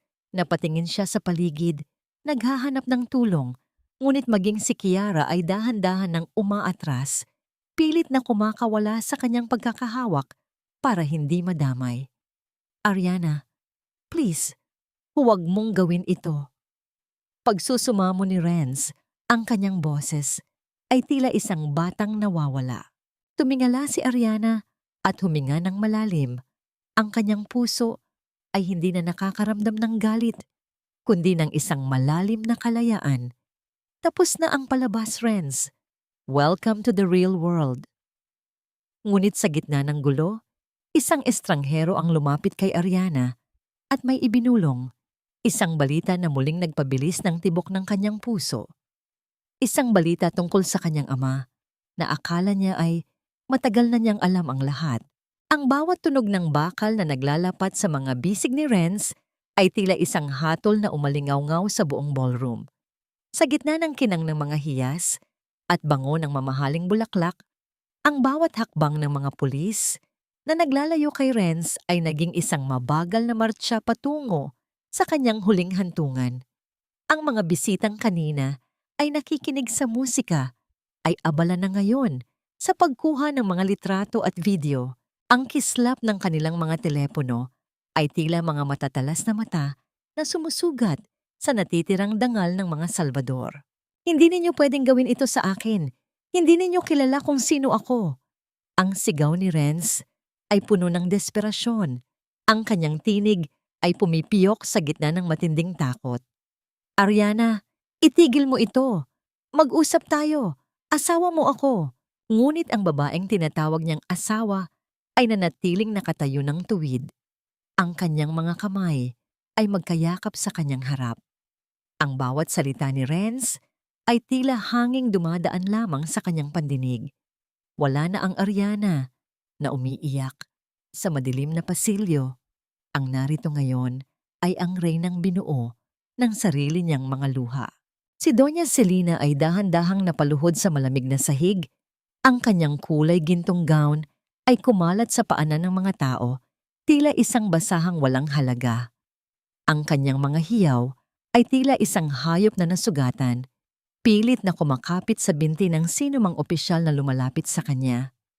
Ma'am, kailangan niyo pong sumama sa amin para sa katanungan tungkol sa mga pekeng dokumento ng Luminatech. Maring sabi ng isang opisyal habang dahan-dahang inaangat ang matanda mula sa sahig. Sinungaling kayong lahat! Ang babaeng yan ang nagnakaw sa amin. Siya ang demonyo! Ang sigaw ni Doña Celina ay pumuno sa ballroom, ngunit walang sino man ang naniwala. Ang lahat ay nakatuon ng pansin sa mga screen na patuloy na nagpapakita ng kanilang mga kasalanan. Sa gitna ng kaguluhan, nakita ni Ariana si Kiara. Ang dalaga ay dahan-dahang umaatras sa madilim na sulok. Pilit na itinatago ang kanyang mukha sa ilalim ng kanyang buhok. Wala na ang pagkapit nito sa braso ni Renz. Ang tanging pakay ni Kiara ay ang makatakas ng hindi nadadamay. Ngunit bago pa man siya makalapit sa pinto, hinarangan siya ni Gabriel. Saan ka pupunta, Kiara? Hindi ba't gusto mong maging reyna ng mga Salvador? Narito na ang iyong trono. Nakakangisang sabi ni Gabriel. Humarap si Ariana kay Kiara. Ang kanyang tingin ay tila yelong dumidikit sa balat. Ang lahat ng alahas na suot mong ngayong gabi, Kiara, ay pag-aari ng kumpanya ko.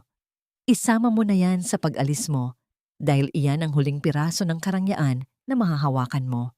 Nang mailabas na ang mga Salvador mula sa ballroom, ang katahimikan ay muling bumalik. Ngunit ito ay isang katahimikang puno ng paggalang para kay Ariana. Lumapit si Gabriel sa kanya. Ang kanyang mukha ay seryoso. Hawak ang isang maliit na digital recorder na ibinigay ng estranghero kanina. Ariana, kailangan mong pakinggan ito, bulong ni Gabriel.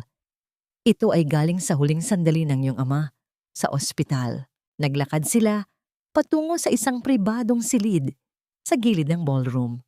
Sa loob ng silid na yon, ang ingay ng tagumpay sa labas ay tila naglaho. Dahan-dahang pinindot ni Gabriel ang play. Ang boses ni Dr. Alberto Villarreal ay mahina, puno ng ubo at hirap sa paghinga, ngunit malinaw ang bawat salita. Ariana, anak, kung naririnig mo ito, patawarin mo ako. Huwag mong sisihin ang iyong sarili. Ang gamot na ibinibigay sa akin ni Selena, hindi ito para sa ikagagaling ko. Napansin ko ang pagbabago sa mga vial, pero huli na ang lahat. Gusto nilang makuha ang mga patent bago pa man ako makapagsalita. Anak, huwag kang magtitiwala sa kanila. Napaupo si Ariana sa malambot na sopa. Ang kanyang buong mundo ay tila muling nayanig. Hindi lamang pala ninakaw ng mga Salvador ang kanyang pera at pangarap. Ang bawat araw na nagsisilbi siya kay Doña Selena, ang bawat gabing nagluluto siya ng lugaw para sa matanda, ay ginagawa niya pala sa taong dahan-dahang pumatay sa kanyang ama. Ang bawat pagmamano niya kay Selena, ang bawat pagyuko niya bilang tanda ng paggalang, ay naging isang malupit na biro. Ang hapdi sa kanyang dibdib ay muling bumalik. Ngunit sa pagkakataong ito, hindi ito pighati. Ito ay isang naglalagablab na puot na tila bulkang handang sumabog. Pinatay nila ang papa. Bulong ni Ariana. Ang kanyang mga daliri ay bumaon sa tela ng kanyang gown hanggang sa ito ay mayupit. Pinatay nila ang tanging taong nagmahal sa akin ng tunay. Tumingin siya kay Gabriel. Ang kanyang mga mata ay nagniningning sa ilalim ng ilaw, ngunit hindi dahil sa luha. Gabriel, hindi sapat ang kulungan para sa ginawa nila. Gusto kong mawala ang lahat sa kanila, pati na ang kanilang katinuan. Gusto kong maramdaman nila ang bawat sandali ng takot na naramdaman ni Papa bago siya mawala. Lumabas si Ariana mula sa pribadong silid. Ang kanyang bawat hakbang ay tila may dalang bigat ng 1,000 katarungan. Hindi na siya pupunta sa New York para lamang manalo. Pupunta siya para siguruhing ang bawat pangalan ng Salvador ay mabubura sa listahan ng mga taong may dangal. Habang naglalakad siya sa pasilyo, nakita niya ang kanyang sarili sa isang malaking salamin. Ang babaeng nakikita niya ay hindi na ang biktima. Siya na ang magiging tadhana na sisingil sa lahat ng utang ng pamilyang Salvador, isang utang na dugo ang kabayaran. Ang bawat patak ng gamot na ipinainom mo sa kanya ay bawat patak ng luhang sisingilin ko sa iyo ngayon. Ang boses ni Ariana ay tila isang malamig na bulong na nagmumula sa kailaliman ng lupa habang nakatayo siya sa harap ng rehas ng detention cell kung saan pansamantalang nakakulong si Doña Selena. Ang matandang reyna ng mga Salvador ay wala na sa kanyang trono. Nakaupo siya sa isang matigas na bangko. Ang kanyang mamahaling gown ay punit-punit na at puno ng dumi ng kalsada. Ang dating mapagmataas na mukha ay lukot na ngayon sa takot at galit. Wala kang mapapatunayan, Ariana. Isang baliwang tatay mo at ang mga paratang mo ay gawa-gawa lamang. Sigaw ni Selena, ngunit ang panginginig ng kanyang mga labi ay hindi na itatago ang kanyang guilt. Hindi mo alam ang sinasabi mo. Dahan-dahang inilabas ni Ariana ang digital recorder at muling pinindot ang play sa harap mismo ng rehas. Ang boses ng kanyang yumaong ama ay muling umalingaw-ngaw sa tahimik at mabahong pasilyo ng presinto. Bawat salita ng pagdurusa ni Dr. Alberto ay tila isang latigong humahampas sa mukha ni Selena. Sa bawat segundong lumilipas, ang kulay sa mukha ng matanda ay unti-unting naglalaho hanggang sa maging kasing puti na ito ng pader. 15 taon, Mama. Bulong ni Ariana, ang boses ay puno ng pait. 15 taon akong nagsilbi sa iyo na parang aso. Ipinagluluto kita, pinapahira ng iyong mga paa, at pinoprotektahan ng iyong kumpanya. Habang ang mga kamay mong iyon ang pumatay sa tanging taong nagbigay sa akin ng buhay. Paano mo nasikmurang tingnan ako sa mga mata araw-araw? Hindi makasagot si Selena. Ang bawat hininga niya ay tila kinakapos. Ang kanyang mga mata ay malaki at puno ng gulat. Sa labas ng rehas, ang mga opisyal ng batas ay seryosong nakikinig. Ang bawat ebidensya ay itinatala sa kanilang mga report. Samantala, sa kabilang bahagi ng gusali, si Renz ay nakadapa sa malamig na semento ng kanyang selda. Ang tunog ng pagbagsak ng bakal na pinto ay paulit-ulit na umuukit sa kanyang isipan. Wala na ang kislap ng New York. Ang tanging naririnig niya ay ang malakas na pag-iyak ng ibang mga bilanggo at ang mabigat na hakbang ng mga gwardya. Renz, may bisita ka. Malamig na sabi ng gwardya. Inakala ni Renz na si Ariana ito, na baka magmakaawa siya o baka may natitira pang pag-ibig sa puso ng kanyang asawa. Ngunit nang itingala niya ang kanyang ulo, ang bumungad sa kanya ay ang mukha ni Kiara, ngunit wala ang pag-ibig sa mga mata ng dalaga. Tanging ang isang mapanuring ngisi ang nakaukit sa labi nito. Kiara! Salamat at narito ka. Tulungan mo ako. Sabihin mo sa kanila na wala akong kinalaman sa pondo. Pagsusumamo ni Renz habang pilit na inaabot ang kamay ni Kiara sa pagitan ng rehas. Dahan-dahang lumayo si Kiara, ang kanyang mga mata ay puno ng pandidiri. Tulungan ka? Bakit ko gagawin yon, Renz? Ang lahat ng account mo ay freeze na. Wala ka ng halaga sa akin. At para malaman mo, ako ang nagbigay kay Ariana ng ilan sa mga internal documents ninyo para makakuha ako ng immunity. I'm leaving for Paris tonight with someone who actually has money. Ano? Trinaydor mo ako? Ang sigaw ni Renz ay tila isang hayop na binaril sa dibdib. Kiara, minahal kita. Hindi pag-ibig ang kailangan ko, Renz. Ang kailangan ko ay isang buhay na hindi sa kulungan nagtatapos. Sabi ni Kiara bago tuluyang tumalikod at naglakad palayo. Ang tunog ng kanyang matutulis na takong ay tila mga huling pako sa kabaong ni Renz. Naiwang mag-isa si Renz. Ang kanyang mga kamay ay nakakapit sa malamig na bakal. Ang bawat sakripisyo ni Ariana, ang bawat gabing gising ang asawa para ayusin ang kanyang mga kalat, ay biglang nagbalik sa kanyang gunita. Napagtanto niya na itinapon niya ang isang brilyante para lamang sa isang pirasong salamin na sumugat sa kanya sa huli. Bumalik ang eksena kay Ariana. Nakatayo siya sa labas ng presinto, ang malakas na hangin ng New York ay humahampas sa kanyang mukha. Lumapit si Gabriel at may inabot na isa pang dokumento. Ariana, tapos na ang investigasyon sa pagkamatay ng tatay mo. Ang mga labi niya ay kailangang dumaan sa autopsy para sa pinal na ebidensya. Pero may isa pang problema. Seryosong sabi ni Gabriel. Anong problema? Tanong ni Ariana. Ang bangkay ng tatay mo, ayon sa record ng sementeryo sa Maynila, ay inilipat ng pamilya Salvador.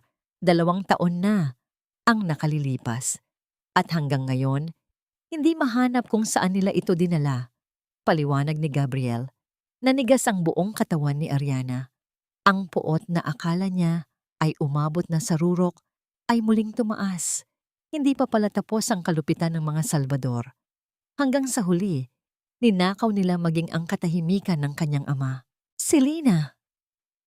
Bulong ni Ariana, ang kanyang mga mata ay naging kasing pula ng nagniningas na apoy. Hindi lang kayo mabubulok sa kulungan.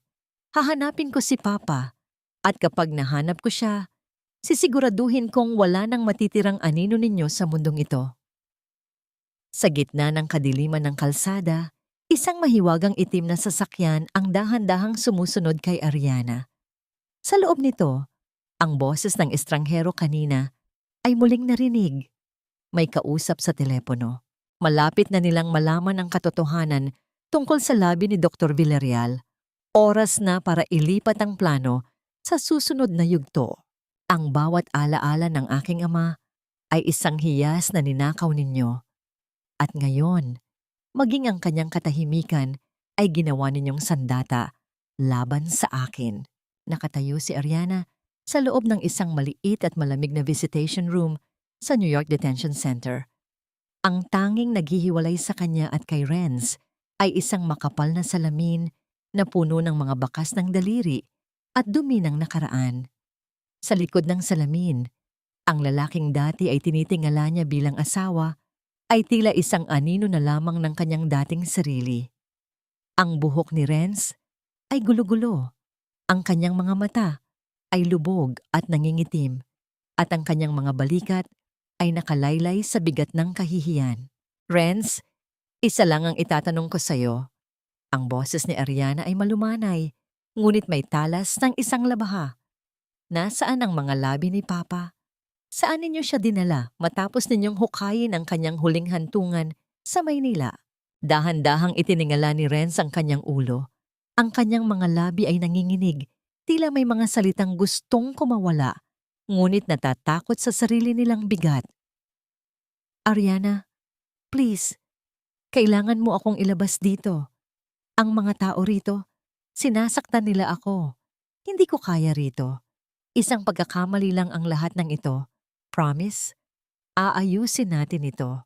Isang mapait na ngiti ang gumuhit sa labi ni Ariana. Aayusin natin? Renz, kinalimutan mo na ba? Pinirmahan mo ang divorce papers sa harap ng buong mundo. Wala nang tayo. Ang tanging namamagitan na lamang sa atin ay ang katarungan para sa tatay ko. Sabihin mo sa akin, nasaan siya? Biglang humalakhak si Renz. Isang tunog na tila basag na bote na kinakaladkad sa semento. Katarungan? Yan lang ba ang mahalaga sa'yo? Wala kang makukuha sa akin, Ariana. Kung gusto mong mahanap ang bangkay ng tatay mo, kailangan mo akong ilabas dito. Kapalit ng kalayaan ko ang lokasyon niya. Deal? Naramdaman ni Ariana ang mabilis na pagdaloy ng dugo sa kanyang mga ugat. Ang kawalang hiyaan ni Renz ay tila walang hanggan. Kahit sa gitna ng kanyang pagbagsak, sinusubukan pa rin nitong gamitin ang pinakasagradong bahagi ng buhay ni Ariana para sa sariling kapakanan. Mali ka, Renz. Mahinahong sabi ni Ariana habang dahan-dahang tumatayo. Akala mo ay hawak mo pa rin ang alas, pero nakalimutan mo na ang nanay mo ay nasa kabilang selda lang at ang nanay mo, mas takot siya sa dilim kaysa sayo. Lumabas si Ariana ng visitation room nang hindi na muling lumingon.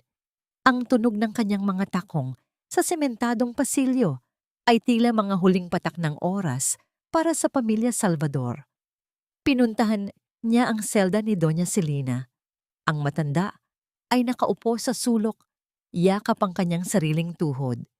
Ang kanyang mga mata ay nanunuyo sa takot. Mama, tawag ni Ariana. Napatalon si Celina sa gulat.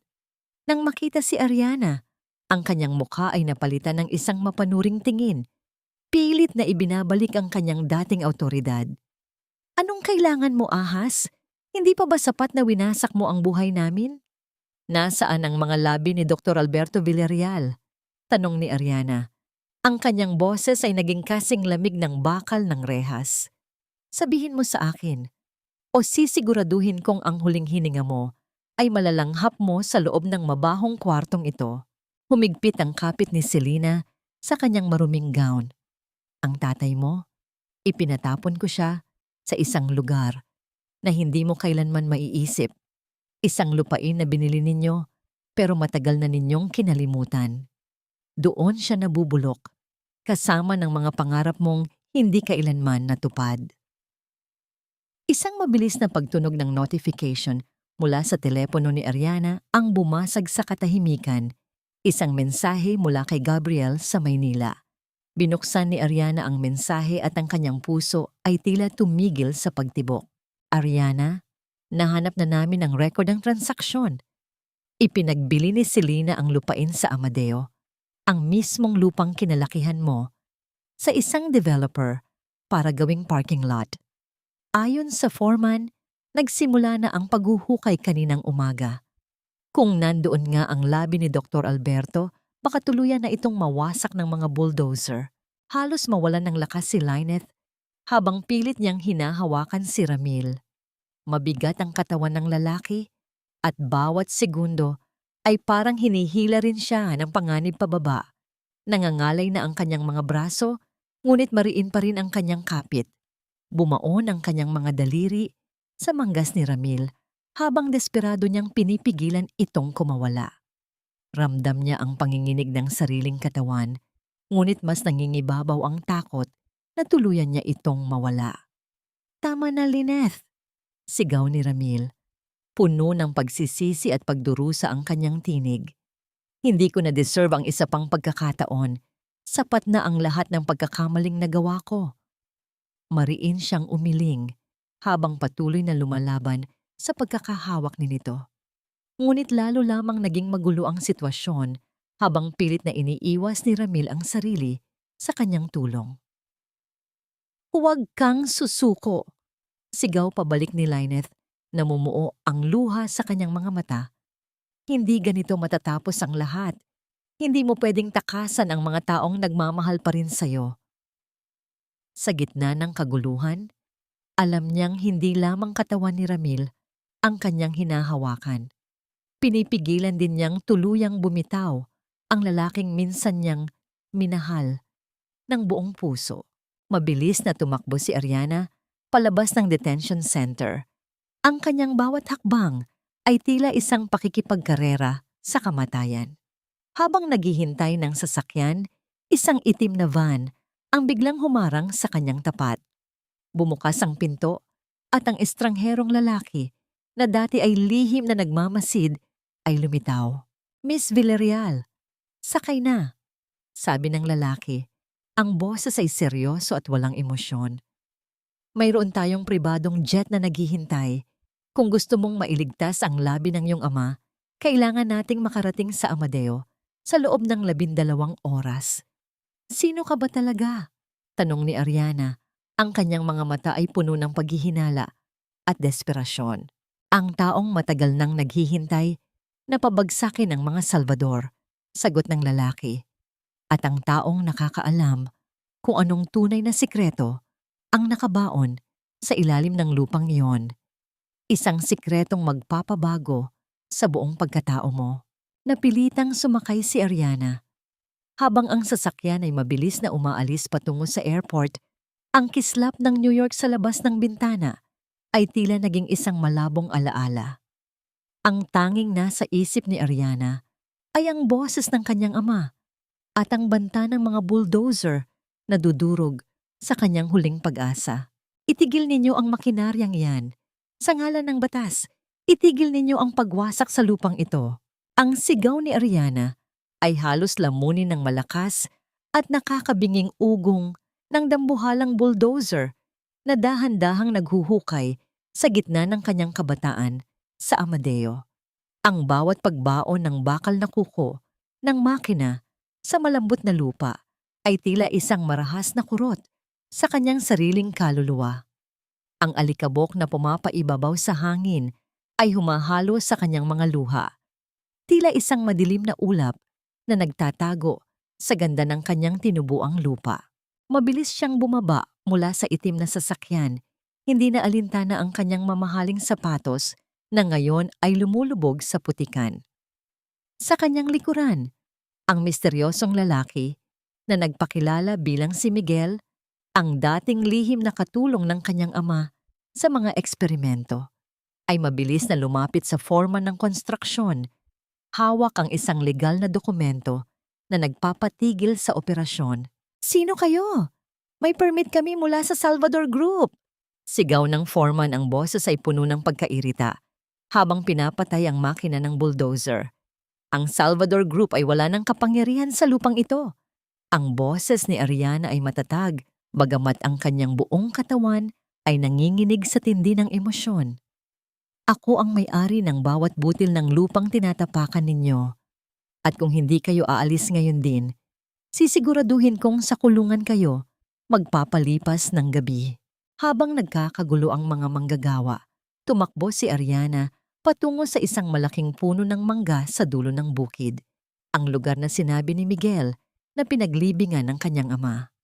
Doon, sa ilalim ng mga luntiang dahon na tila yumuyukod sa pighati, nakita niya ang isang bahagi ng lupa na kamakailan lamang ay muling nahukay. Lumuhod si Ariana sa putikan. Wala siyang dalang kahit anong kagamitan, kaya ginamit niya ang kanyang sariling mga kamay para hukayin ang lupa. Ang kanyang mga kuko ay napupuno ng itim na dumi. Ang kanyang balat ay nasusugatan ng mga ugat ng puno, ngunit hindi siya tumigil. Ang bawat paghukay niya ay tila isang panalangin, isang pagsusumamo sa langit na sana ay hindi pa huli ang lahat. Papa, narito na ako. Hindi ko hahayaang saktan ka nila ulit. Bulong ni Ariana. Ang kanyang boses ay nanginginig sa pagitan ng mga hikbi. Pagkalipas ng ilang minuto ng desperadong paghuhukay, naramdaman ng kanyang mga daliri ang isang matigas at malamig na bagay. Isang maliit na kahon na gawa sa hindi kinakalawang na bakal. Hindi ito kabaong, kundi isang espesyal na vault na sadyang itinago ng kanyang ama bago ito pumanaw. Dahan-dahang inangat ni Ariana ang kahon. Sa ibabaw nito, nakadikit ang isang maliit na krus na gawa sa kahoy. Isang krus na siya mismo ang gumawa noong bata pa siya para sa kanyang ama. Ang makita ang maliit na bagay na yon sa gitna ng dumi at pighati ay tila isang mainit na haplos sa kanyang puso. Gitna ng unos, ang mapagtanto na sa kabila ng lahat ng kasamaan ng mga Salvador, ang pagmamahal ng kanyang ama ay nanatiling ligtas sa ilalim ng lupang kanyang kinalakihan. Lumapit si Miguel at tinulungan siyang buksan ang vault gamit ang isang espesyal na susi. Nang bumukas ang takip, hindi lamang ang mga abo ni Dr. Alberto ang naroon. Sa loob, may isang makapal na notebook at isang maliit na chip na nakabalot sa plastic. Ariana, mahinahong sabi ni Miguel, ang kanyang mga mata ay puno ng paggalang. Hindi lang ang labi ng iyong ama ang iniligtas mo. Iniligtas mo ang huling ebidensya ng kanyang pinakadakilang tuklas, isang teknolohiya na magpapabagsak, hindi lang sa mga Salvador, kundi sa lahat ng mga korporasyong kumikitil sa buhay ng mga magsasaka. Tumingala si Ariana kay Miguel. Ang kanyang mukha ay basang-basa ng luha at putik. Ngunit ang kanyang mga mata ay naglalagablab sa bagong pag-asa. Napagtanto niya na ang 15 taon ng kanyang pagtitiis ay may mas malalim palang dahilan. Ang lahat ng pasakit na ibinigay ni Renz at Doña Celina ay nagsilbing apoy na nagpatatag sa kanya para sa sandaling ito. Miguel, dalhin natin ang papa sa isang lugar na tahimik, sabi ni Ariana habang maingat na niyayakap ang vault sa kanyang dibdib. At pagkatapos, ipakita natin sa mundo kung anong klaseng halimaw ang pinalaya ng mga Salvador nang itapon nila ako. Habang paalis sila sa bukid, lumingon si Ariana sa huling pagkakataon. Ang bulldozer ay nakatigil, tila isang talunang dambuhala sa gitna ng malawak na lupain. Ngunit bago pa man sila makalayo, isang mabilis na sasakyan ang humarang sa kanilang daan. Bumukas ang pinto at lumabas si Renz na nakatakas pala sa pansamantalang detensyon gamit ang huling koneksyon ng kanilang pamilya. Hawak niya ang isang baril. Ang kanyang mga mata ay puno ng kabaliwan at desperasyon. Ibigay mo sa akin ang kahon na yan, Ariana. Sigaw ni Renz. Ang kanyang kamay ay nanginginig sa hawak na armas. Iyan ang huling paraan ko para mabuhay. Ibigay mo sa akin. O sabay-sabay tayong mamamatay rito. Naramdaman ni Ariana ang lamig ng kaba sa kanyang dibdib. Ngunit hindi siya umatras. Hinigpitan niya ang yakap sa vault ng kanyang ama. Handang itaya ang kanyang sariling buhay para sa huling pagkakataon. Ibigay mo sa akin ang kahon na yan, Ariana. Akin yan. Lahat ng nakabaon sa lupang ito ay pag-aari ng mga Salvador. Ang sigaw ni Renz ay tila isang matalas na hiwa sa katahimikan ng bukid sa Amadeo. Nanlilisik ang kanyang mga mata. Ang kanyang muka ay puno ng pawis at dumi, malayo sa imahe ng matikas na negosyante na dati ay hinahangaan sa New York. Ang baril na hawak niya ay nanginginig. Tila ba ang bigat nito ay hindi na kayang dalhin ng kanyang nanghihinang katawan. Niyakap ni Ariana ang vault ng kanyang ama ng mas mahigpit. Nararamdaman niya ang lamig ng bakal sa kanyang dibdib, ang tanging bagay na nagbibigay sa kanya ng lakas sa harap ng kamatayan. Hindi siya natatakot sa baril, mas natatakot siya sa katotohanang ang lalaking minahal niya sa loob ng 15 taon ay naging ganito kadesperado at kawalang hiya. Walang sa inyo rito, Renz. Kahit ang hiningang nilalanghap mo ngayon, nakaw lang mula sa mga taong tinapakan ninyo. Ang boses ni Ariana ay kalmado, tila isang malalim na ilog na hindi natitinag ng bagyo. Look at yourself. You've lost your dignity, your wealth, and now you're about to lose your soul for a box you don't even understand. Huwag mo akong pangaralan. Inagaw mo ang lahat sa akin. You manipulated everything. Muling sigaw ni Renz. Ang kanyang daliri ay dahan-dahang humihigpit sa gatilyo. Ibigay mo sa akin ang box na yan at baka hayaan kitang mabuhay. Dahan-dahang humakbang si Miguel sa harap ni Ariana. Ang kanyang muka ay puno ng determinasyon na protektahan ang anak ng kanyang yumaong kaibigan. Ngunit pinigilan siya ni Ariana. Hinawakan niya ang balikat ni Miguel at dahan-dahan siyang lumapit kay Renz, diretso sa dulo ng baril. Barilin mo ako, Renz. Hamon ni Ariana. Ang kanyang mga mata ay nakatitig ng diretso sa mga mata ng asawa.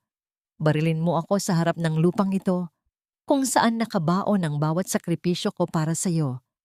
Pero tandaan mo, sa oras na gawin mo yan, hindi lang ang buhay ko ang tatapusin mo. Tatapusin mo rin ang huling pagkakataon mo na makahingi ng tawad sa tatay ko. Natigilan si Renz. Ang panginginig ng kanyang kamay ay naging mas malakas.